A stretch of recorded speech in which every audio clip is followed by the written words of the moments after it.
Hi everyone, my name is Julie, and if you don't know me, I'm one of the directors at Centauri Summer Arts Camp.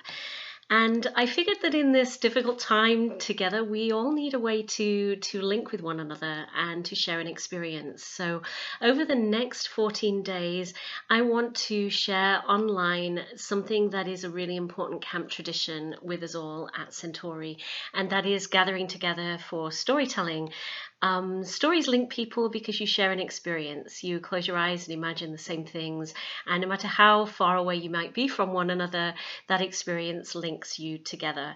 And this is going to be more, I suspect, than just our campers who are joining us. So I'd like to welcome families, friends, anyone who is a future camper at Centauri, and also anyone you just happen to pass this link to, because please share this as widely as you want to and with anyone you think might benefit. And I'd like to dedicate this story and all the others to anybody who is wanting to spend time with loved ones right now who can't. People who are on their own in their houses and may think they're not with others, but in actual fact, remember that the people you love are with you in spirit, wherever you are and whoever you are.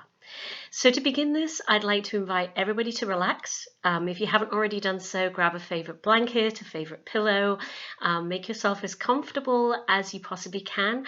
And please be forgiving, because I'm not going to be reading this story. I haven't rehearsed this story.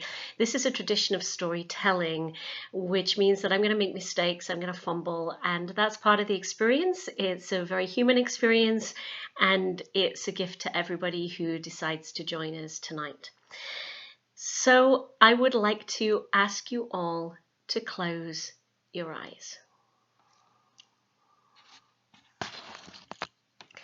And now that you have your eyes closed, visualize a room filled with people just like you.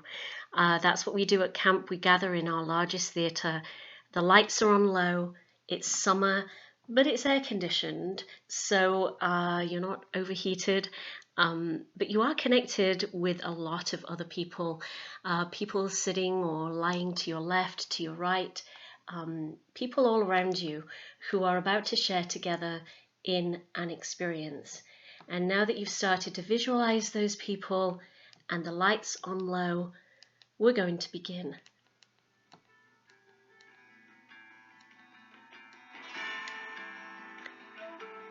I'm going to start by asking you, have you ever stood at your window at night, perhaps, looking out at the moon and listening to the sound of the wind in the trees?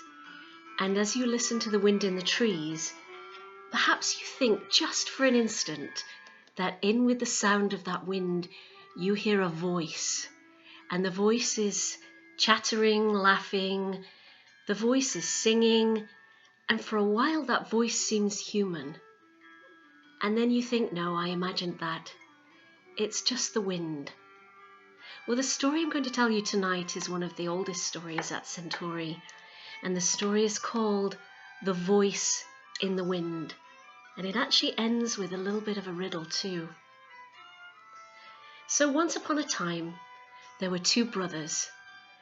The brothers' names were Adam and Zachary. And they were as different, as far from each other in personality as their first letters are in the alphabet. Adam was wild, creative, a little bit sometimes full of himself, energetic, full of wild inspiration. And Zachary was cautious, thoughtful, hard-working. And the two brothers grew up together knowing that they were different and yet loving each other even so. And they reached that age that so many of us reach, when the world they lived in was no longer big enough to hold all their dreams. And one day, they looked around their village and it seemed smaller than it ever had before. They looked around their house and it also seemed to be smaller than it ever had been before. And they decided that the time had come to leave together and to go off onto an adventure. They wanted to discover their lives. They wanted fame, they wanted fortune, they wanted everything great for themselves. They wanted to change the world, to build their futures and to make their lives matter. In short, they wanted everything all of us want at some point and at most points of our lives. And so these two brothers, on the verge of becoming adults, put on their backpacks, said goodbye to everybody they know, and they set out from their village together. And all day they walked, dreaming and chatting about the experiences they wanted to have and about how expansive and great their lives would be together. And at the end of the day, they came to a river. And the river was wide and fast flowing. They came to this river and they looked at the river and they realized that crossing it was going to be a challenge. How are we going to get across this river? Asked Zachary. And all of a sudden, the two boys realized they were no longer alone. They looked down and sitting at their feet was an old woman. A woman who looked as wise as she looked old. And she looked up the two boys and she said, "There are two ways to cross this river. The first way is to jump in the water and to swim all night long. And the tide will drag you away and it will be hard work. But by dawn, you'll find yourself on the opposite banks of the river." "Well, that's okay," said Zachary. "I'm not afraid of hard work. I can jump in the river, I can swim, and I'll be there by dawn." "Hang on," said Adam. "You said there was a second way." "There is indeed," said the old woman. "And the second way is this. You wait on the banks of the river until, in the middle part of the night, a boat will row to the shore, and a man dressed all in black will beckon you to sit beside him in his rowboat, and he will take you to the middle part of the river, where he will give you a riddle. If you can answer the riddle, he will take you safely to the other side." "And what if we can't?" said Zachary. "Well," said the old woman, "if you can't, he'll tip you over the side of the boat into a whirlpool, and you will surely drown." "Well, why would I take that risk?" said Zachary. "Why would I risk anything when I can work hard to get to the other side?" And he stood by the banks of the river. "I'll see you over there then," said Adam. "I'm waiting for the man in the boat. I'm not going to work when I can use my brain." So Zachary jumped in the water, and he swam and swam.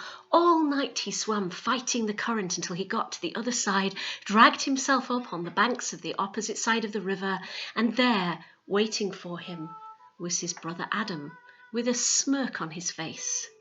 "You worked hard and I didn't," said Adam. "I got here using my brain. That's what you should have done." Well, Zachary was slightly irritated at his brother, but he said, "Tell me, if you didn't swim across, how did you get here?" "Well," said Adam, "I did what the old woman said. I waited until midnight, and along came a rowboat with a man dressed all in black. And I climbed in the rowboat, and he rowed me out to the middle of the river. And when I got there, he said, 'I will take you no further unless you can give me the moon in the palm of your hand.'" "What did you do?" said Zachary. "The moon's huge. How did you fit it in the palm of your hand?" "Well," said Adam, "I used my brain. I cupped my hands in the water, and I held the water up to him, and sure enough, there, shining in the water in the palm of my hand, was the moon itself." "I'd never have thought of that," said Zachary, very sad all of a sudden that he felt himself inferior to his brother. "Well," said Adam, "the man nodded at me, and he said, 'Well done,' and he brought me here to the other side of the river, and I've been here all night waiting for you." "Well," said Zachary, "you have more brains than me, clearly." And the two brothers continued walking. And all day long they walked, Zachary a little sad now, a little despondent, feeling a little bit somehow reduced, and yet also feeling proud of himself because he'd swam across that river. He'd done it by himself. And they walked through a thick forest, and their hair and their hands and their clothes tangled in the leaves. And they came to the other side of the forest and found themselves on the edge of a deep, dark canyon. "How are we to get across to the other side?" said Zachary. "The canyon is dark and deep, and the canyon goes on forever, and the other side of the world with all our dreams, well, everything's on the other side of the canyon." "Well, there are two ways to cross this canyon," said a voice. And unbelievably, the brothers looked down and saw that there, sitting at their feet, was the same old woman as before. "There are two ways to cross this canyon," she said. "The first is you walk. You walk down into the bed of the canyon and up the other side, and it will take you a whole month to get to the other side, but you'll reach it. Along the way, there will be poisonous scorpions. Along the way, it'll be difficult to find things to drink, difficult to find food to eat. It will be hot during the day, freezing cold at night, but you'll reach the other side. Well, that's the way I'll go then, said Zachary. I'm not afraid of hard work. Hang on, said Adam. You said there are 2 ways to cross to the other side. What's the other way? Well, said the old woman, you wait until midday, and a bird will come and alight beside you on this side of the canyon. You climb on the bird's back, and he will soar you up, up, up to the top of the canyon, and there he will give you a riddle. And if you can solve the riddle, he'll deposit you on the opposite side. And what if we can't, said Zachary. Well, in that case, said the old woman, he will knock you off his back and you will fall to your death in the canyon below. Well, I'm not going to risk that, said Zachary. And I'm guessing, he said, looking at Adam, you are. So I'll start to walk down the canyon, and I guess if you're lucky, I'll see you on the other side. So Zachary began to walk. He walked all the way down into the base of the canyon, and at night he was freezing cold, and during the day he was boiling hot, and there were scorpions and not enough to eat and not enough to drink, but sure enough, by the end of the month, he came to the opposite side of the canyon. And there, sunning himself, tanned and well-fed and relaxed, was his brother Adam. You took your time, said Adam. I've been here for 29 days. And he laughed at Zachary, at how thin he was and how tired. How did you get here? Zachary asked. Well, said Adam, it was just like the old woman said. In the middle of the day, a giant bird came down. She alighted beside me, and she said, climb on my back, and I did, and she soared up, up, up over the canyon. And when we were in the highest part over the canyon, she turned to me and she gave me a riddle. And she said, I will take you no further unless you give me sunlight in the palm of your hand. What did you do? Said Zachary. How could you give her sunlight in the palm of your hand? I used my brain, said Adam. I reached up into my hair and I plucked out one of the leaves that had been tangled there when we walked through the forest, and I handed the leaf to the bird, for everyone knows that sunlight dwells in everything green. Wow, said Zachary. Yep, Adam said, smugly, and so the bird brought me down to this side of the canyon, and I've been sunbathing here ever since, waiting for you to arrive. Well, the 2 brothers stood up and they continued walking. Adam chatting about how proud he was of his accomplishments, and Zachary quiet, but each of them in their own way dreaming of the future and what they hoped their future would hold. Fame, fortune, a chance to make the world a better place, a chance to make their lives matter. Until, just a few days later, they came to their final and biggest obstacle. They came to an ocean. And the ocean stretched as far as the eye could see in front of them, and to the left and to the right, and the brothers realized that they had spent their entire lives living on an island. And if they were going to get anywhere, if they were going to find the rest of the world and fulfill their dreams and live lives as big as they hoped to live, they were going to have to find the way to get across the ocean to the other side. How will we cross this ocean? Said Zachary. And unbelievably, the 2 brothers realized they were not alone. There are 2 ways to cross this ocean, said a voice.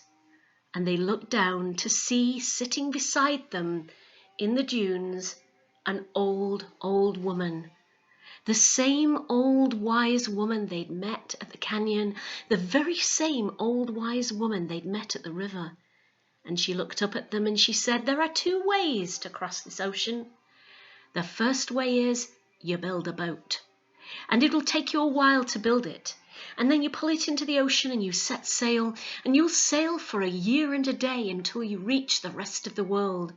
And you'll see sea serpents, and there will be great hunger, and you'll have struggles because all you'll have to eat is fish.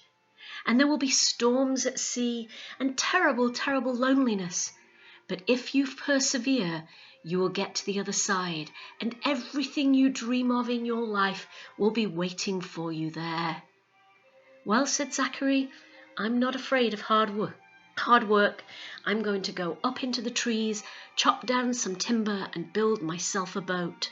Wait, said Adam with a sly smile in his face. You said there were 2 ways to cross this ocean. And that is true, said the old woman. The other way is difficult beyond belief. I'm not afraid, said Adam. Tell me how to cross the ocean. She shot him a look of warning, and then she said, if you wish to know the second way of crossing this ocean, then you must go down the beach until you come to a cabin. And inside the cabin you will find an old man, and he will tell you how to cross this ocean without any work at all, without building a boat, and without sailing through storms. Well, said Adam, that's my route. And the old woman looked at him, a frown on her face. Choose carefully, she said. Choose wisely. But Adam only smiled. This is goodbye then, said Zachary, for I've chosen my route, and it will not be a year until I see you again. And the brothers hugged goodbye, and Zachary set off into the trees to build a boat. And he brought the boat down onto the shores, pulled it into the water, and set sail. And Zachary sailed for a year and a day. And sure enough there were sea monsters, and sure enough there were terrible raging storms, and he was hungry, and he was thirsty, but at the end of a year and a day he reached the opposite shore. He pulled his boat up onto the beach and looked ahead of him, and there on the top of the cliff he saw a small village. And because he was hungry and thirsty, he climbed the cliff to the village and realized the village didn't look that different from the village he'd grown up in. It seemed familiar, it seemed comforting. And at the end of the main street, he saw a mill. And he walked up to the mill, and the miller was standing in the door, and he said, Son, should you require a job until you recover your strength, I have one for you, for I cannot find the work to grind the flour. I'll grind your flour, said Zachary. I'm not afraid of hard work. And he came in and he started working for the miller. And he worked for days, he worked for weeks, and he found the work comforting, and he found a home for himself in the village, which wasn't that different from the village he'd grown up in. And he found he was content. He made friends, and before long he fell in love with the miller's daughter. And the 2 of them were married, and they had a child. And Zachary found he was happy. And there were only some times when he couldn't sleep at night. He would go up to the top of the cliff and he would look across the ocean, and he would wonder what had happened to his brother. And he would wonder if Adam had found more than he had, if Adam had stuck to his guns and had found fame and fortune and made his life shine like a star. He wondered where his brother was. And he never saw his brother again. But then he would remind himself he was happy. He had a life that was good, and he had a life that was true. And I'm sure now you're wondering what happened to Adam, and so I'm going to tell you. Adam walked down the beach until he found the cabin. He knocked on the door, and an old man answered, and he said, I need to get to the other side of the ocean, and I want to get there quickly, and I want to get there in a way that will give me the strength and the power and the inspiration and the joy to change the world and change myself and live a life that shines bright. Well, said the old man, there is one way you can do that.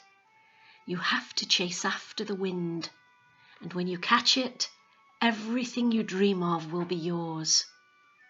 And so Adam left the cottage, and he ran down onto the beach, and he saw the wind, and he shot up into the sky, and he chased the wind. And he chased the wind, and he chased the wind for days, for weeks, for months, for years, and he's chasing the wind still. And sometimes when you hear the wind rattle in the trees and in the chimney, you can hear Adam's voice. Sometimes he's singing with excitement because he can dream what lies ahead of him in the future. Sometimes he's laughing with joy because of the images that come to mind of the way he'd like the world to be and what he'll do when he catches the wind. And there are occasional times he loses himself in despair, and what you may hear is his tears. But the times come again when he smiles, he laughs, he chatters about his dreams. And Adam is still chasing that wind. And whether he'll catch it one day, who knows? I certainly don't. And that is the story of Adam and Zachary and what became of them when they set out to follow their dreams. And I said this story will begin and end with a riddle. And the riddle is this: who did the right thing? Who's happiest? Who are you most like? Is it better to chase that wind? Or did Zachary have it right all along? And that's the story of Adam and Zachary. And it's also the story of the voice in the wind.